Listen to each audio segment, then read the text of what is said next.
Hello once again. We are on Route 325 going east. This is a beautiful country road take us home from the town of Dauphin. We're going over to Tower City region, and then we're going to do a country road to take us home, a road adventure going over Goldmine Mountain here, fall edition. I believe this is Clark's Creek that's right next to us.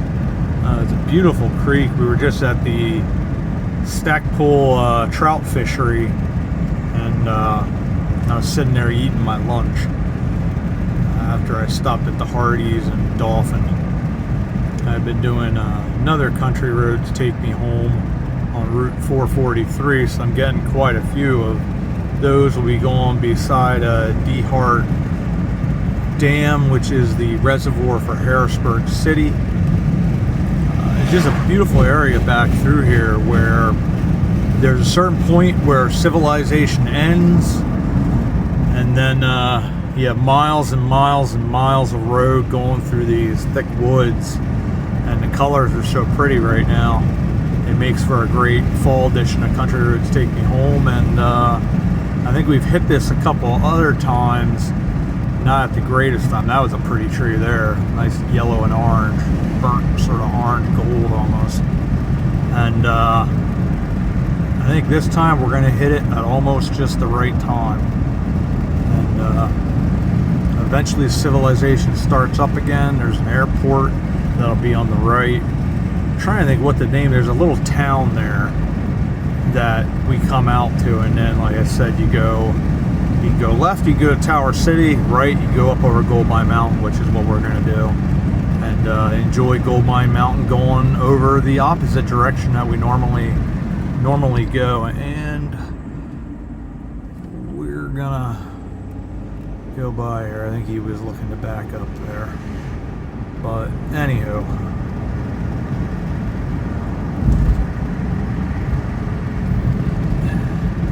It's a beautiful day today with the colors, the temperatures, probably low 60s. There you can look up. That might be Second Mountain over there, I'm not sure. I was thinking about potentially today going up to check out the Ellen Forge or Ellen Furnace, which leads the Stony Valley Rail Trail on the western side, but I just don't know how far it is to there, and quite frankly, I'm tired, my foot hurts. I really don't want to do any kind of walking further than like 15 feet. So I think that's the Blue Mountain over there, and I believe that's Second Mountain, maybe even Sharp Mountain. I'm not really absolutely 100% certain. That might actually be Sharp Mountain over there, and that might even be Second Mountain there, now that I think of it. I believe that's Second Mountain. It's one of them. But regardless, we're in the middle of the Appalachian Mountains here, driving through in Pennsylvania. Right now, Dauphin County, and then it'll go over to Schuylkill for a little bit, and then go into back into Lebanon County.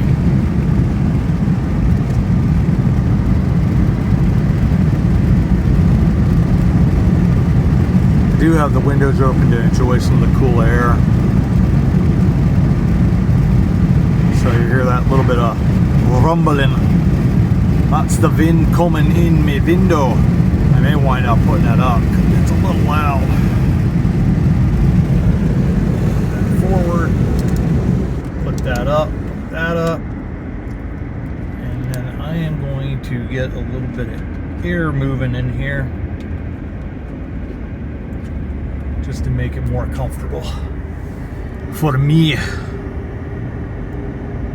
while we do the video. There are going to be a couple of places along here where we can look to the right and we'll be able to see this Dehart Dam or Dehart Dam. It's massive, like not real wide, but it's really, really long. my dad and I remember we used to fish on Clark's Creek. We went there a couple of times. The sky's really pretty there too. It makes for looking at the video right now on the phone and like going through here and seeing the sky there.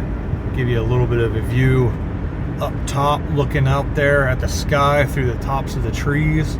It's a little bit of a different view on the country roads take me home. Get it back to normal.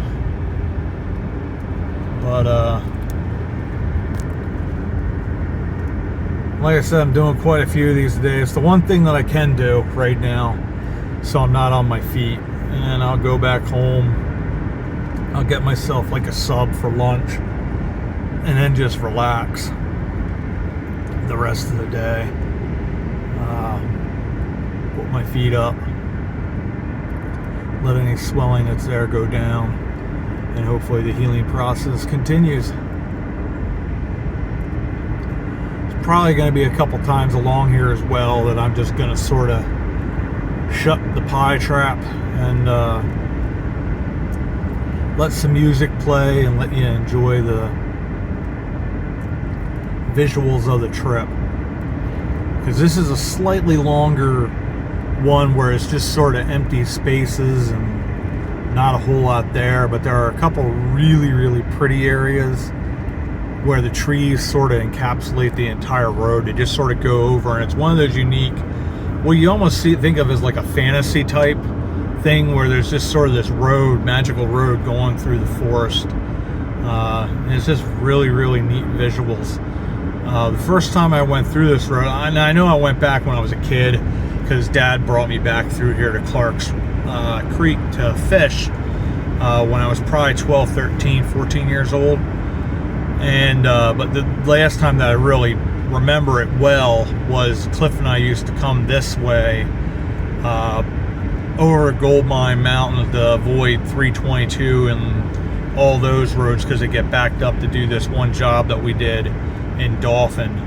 We painted, which it looked beautiful once we were done, but you don't paint vinyl siding like that. And I remember saying to the owner, I was like, this is not going to last. It's going to peel within probably a couple months. And she didn't care. She's like, no, I'm all right with that. I just want it to look good for the sale. I was like, no, okay. Just so you're aware, I don't have anybody come back at me and say, oh, he did a crappy job. I was like, it doesn't stick.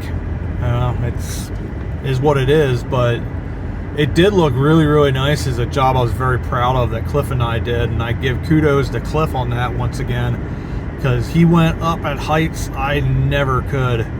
It was real gutsy on his part.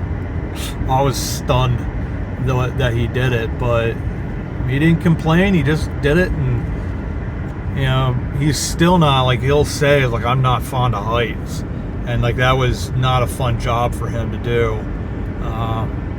But we got it done, and like I said, it looked really nice. I love this too, how all the leaves are sort of falling as we're going through them. Sort of a neat cascading effect for the leaves. It was, I think last year we did the over in Jonestown, the rail trail that we went out to the Swatara Bridge that goes over, rail bridge that goes over the Swatara Creek. I remember there were a couple places there where the breeze came through and the yellow leaves were just sort of falling all around us. And it was just such a neat moment. And it got caught to a degree on camera, but you know, it's when you're filming with your phone, it's not quite as good as filming with, you know, a real good camera, like film camera.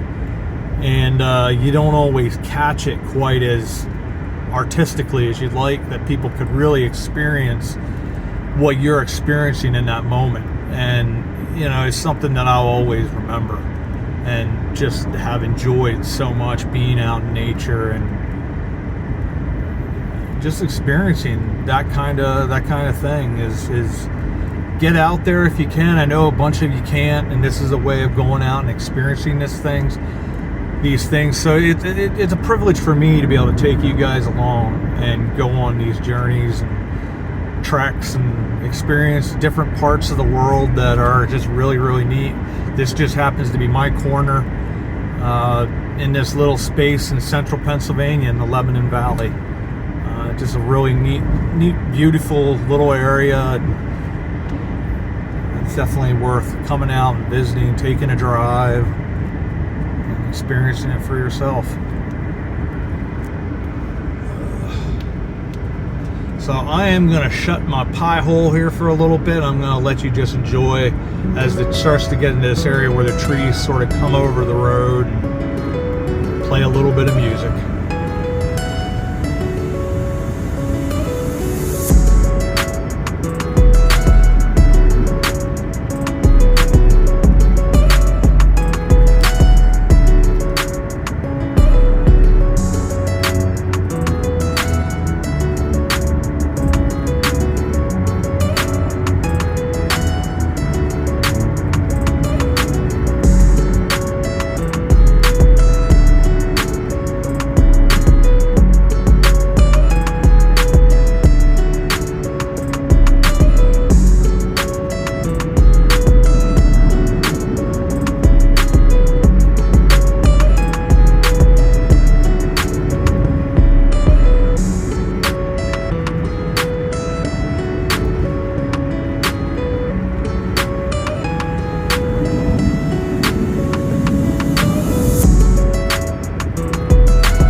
Traveling aside of Dauphin Dam, and that would be right over there. You probably can't see through the trees. I can barely see it, but you can see sort of the blue back behind there, and that is the dam.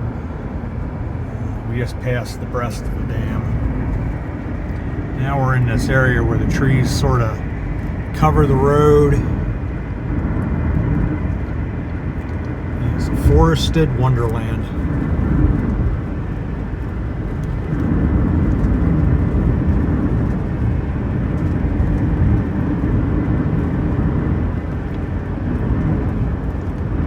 Just think of how lucky we are to live in such a beautiful land. There's so many scenic and beautiful areas that for the most part to a degree are undisturbed, but even the areas that have been disturbed still have a beautiful scenery, and very thankful for that, to be able to just go out and enjoy this on any day that we want.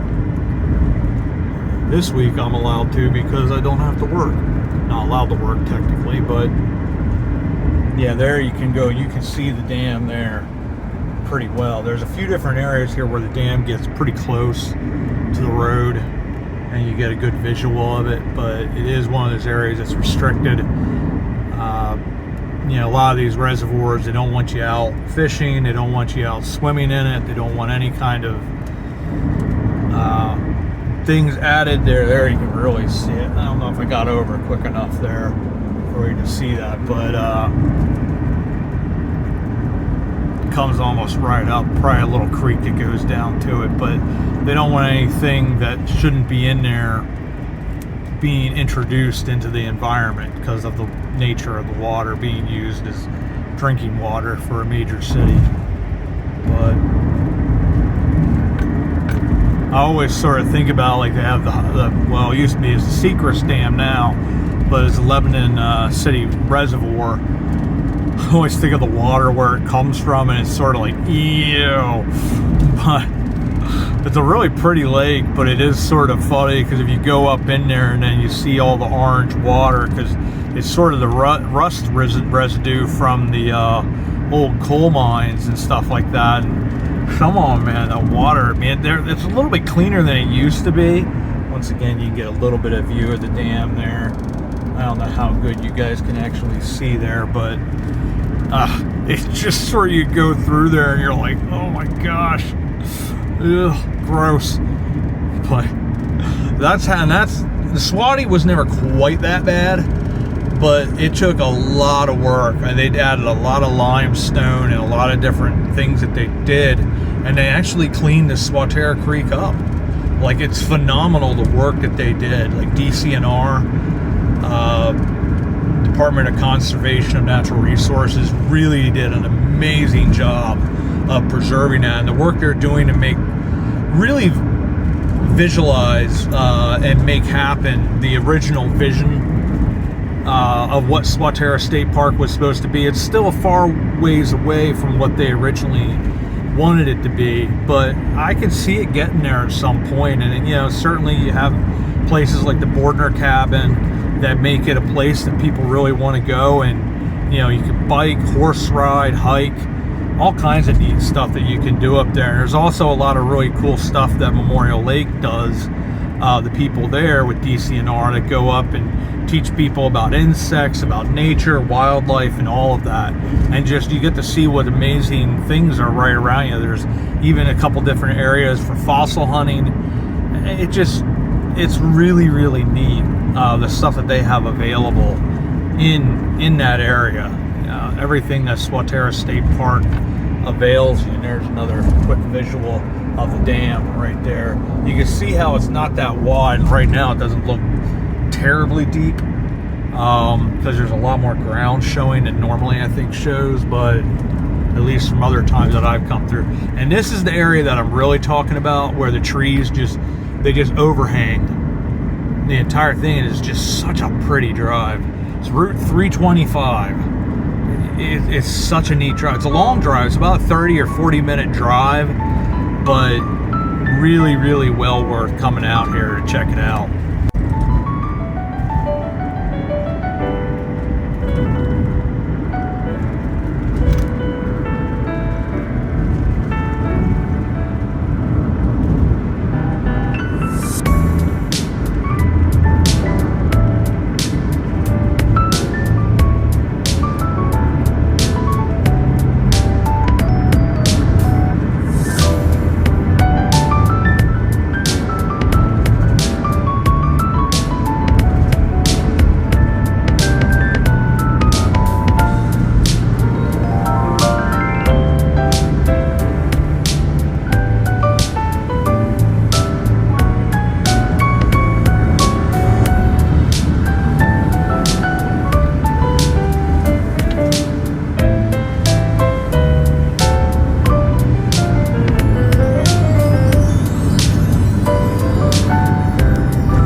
here's civilization again. Came up on that a little quicker than I thought we were going to. I'm trying to think what the name of this. There's a town here. It starts with a G. I might be completely off on that, but that'll bring us up to Gold Mine Road, and we'll be making our right there eventually. But there is an airport that's up here on the right, and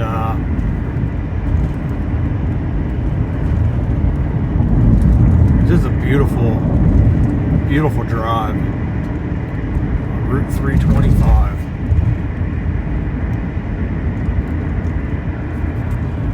I gotta take Route 325 north there, and maybe that's even referred to as west, but it goes in essence north, and that's the one that'll take you up to Ellen Forge and the western side of the rail trail that goes through, on the Dauphin side of the Stony Valley Rail Trail. I would have loved to have gone on that rail trail drive through, because it would have been cool to be able to show you guys some of the stuff, but it was too much with the way my feet were at the time. And also I found out that they have like maybe 1,000 to 2,000 vehicles show up, so you're basically driving through there at like 5 miles an hour on top of other vehicles, which quite honestly does not make for a pleasurable video when you're basically looking at the back side of the vehicle in front of you. And then I would think trying to stop at some of these places like Yellow Springs, Cold Springs, or Roush Gap is not going to be the easiest thing for somebody right now like myself that is not the most mobile. It just isn't. I'm not going to be able to do things and take you on a trip there like I'd like to. And it's not going to be fun for me. It's not going to be fun for you guys. It'll be cool. It would have been cool, but I don't know how nuts I would have gone too. Like, you're in traffic that's going that slow, and I don't know. It just sort of didn't sound like that great of a blast to me. So I was like, you know what? I'm going to pass on it. I'm not sure if Lewis made it or not, because he was talking about potentially being interested in doing it. But when I saw that it was that, and you're going basically 5 miles an hour, it's almost, I think, a 17-mile trip from one side to the gold mine side. So you're talking like at least 3 hours. And yeah, no, that's a little bit much for me. But hopefully maybe at some point we can do something like that. Hopefully I get healthy enough and I can actually hike 2 to 4 miles. I can maybe take you guys from the Cold Springs parking lot. You go over Hawk Mountain, and you can, it's a short hike up to Yellow Springs, and I think we could do Ellen Furnace at some point, because I don't think that's that far off the road, because I'd like to show you that, because that's in semi-complete shape, I believe, and it's got a relatively cool history to that forge or furnace. It's one of the old style, I guess, Spanish Catalan furnaces that we've gone to, like Swatera Iron Furnace, Manada Iron Furnace, those ones there. Not real big, probably end of the 1700s, into the 1800s. A lot of them operated into maybe at the latest, the mid-1860s, because the Civil War basically was pretty rough on those smaller iron furnaces that weren't part of a larger operation. The technology was changing. A lot of them, they lost their workers to the Civil War, and the larger iron furnaces were able to see, like there, you can see a plane there actually right now, taxiing. This is the airfield right here. I think it's Grimes is the name here of the small town, Grimes Airport. I think it has a different name than that, the actual airport name, but this is the town of Grimes. This is